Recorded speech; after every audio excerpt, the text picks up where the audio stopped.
الخبر ما هو خبر، هذا هدية كبيرة.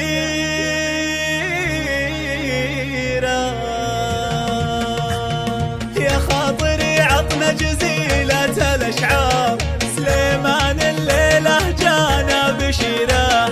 هذا الخبر ما هو مثل باقي الأخبار، ما هو خبر، هذا هدية كبيرة. يا جعل جده يسكن جنات وانهار، جده حمد كان للمجد سيرة، جده حمد كان للمجد سيرة. الله ذكره دايم في مواكب الأحرار، مواقفه وقت الشدايد كثيرة. وابوه سالم من طويلين الأعمار، شيخ على العليا بنى له مسيرة.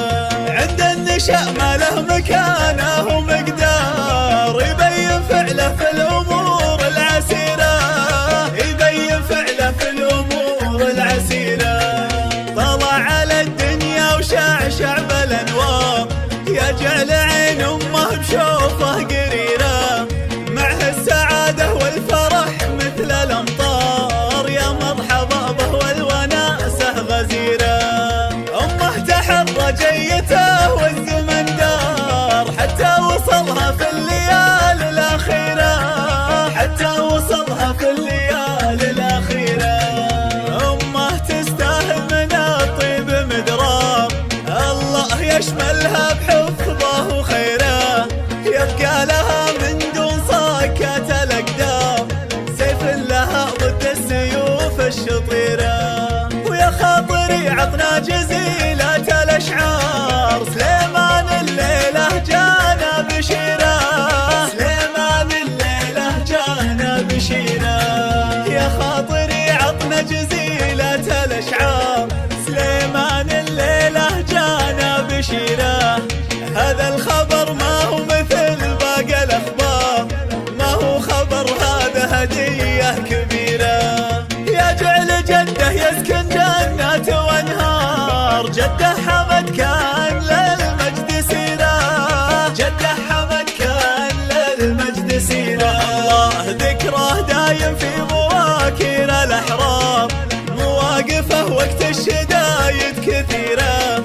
وابوه سالم من طويلين الأعمار، شيخ على العليا بنى له مسيرة. عند النشأ ما له مكانه ومقدار، يبين فعله في الأمور العسيرة، يبين فعله في الأمور العسيرة.